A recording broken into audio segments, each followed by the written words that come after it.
საქართველოს ჯანდაცვის მინისტრი აჭარაში ვიზიტს განაგრძობს. დავით სერგეენკო დღეს რეფერალური საავადმყოფოს მედიკოსებს შეხვდა და რეცეპტის გაცემასთან დაკავშირებული სიახლეების შესახებ ინფორმაცია მიაწოდა.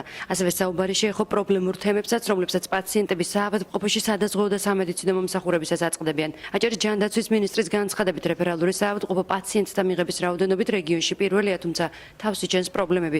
ნუგზარ სურმაინძის განცხადებით მედიაციის სამსახურში პრეტენზიები ძირითადად კლინიკაში შექმნილ რიგებს და პაციენტსა და ექიმებს შორის კომუნიკაციის ნაკლებობას უკავშირდება. რაც შეეხება რეფერალური საავადმყოფოს პოზიციას, აცხადებენ, რომ რიგები ფართოცნება და კლინიკა პაციენტების მიღების წესების დახვეწაზე მუშაობს. ეს საკითხი არ განიხილება ჯერჯერობით. დიდი მადლობა.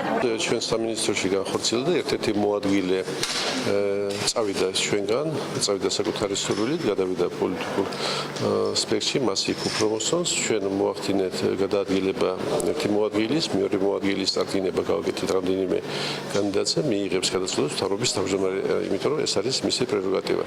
ჩვენთან შეეხოს მხოლოდ მოადგილეებს, რაც შეეხება დეპარტამენტის მთავარ სპეციალისტებს, ეს ადამიანი ყველა მოსულია კონკურსით და თუ ის არ დაარღვევს შიგა განაწესს და არ იქნება მისი მოქმედება კანონსაწინააღმდეგო, ის გააგრძელებს საქმიანობას.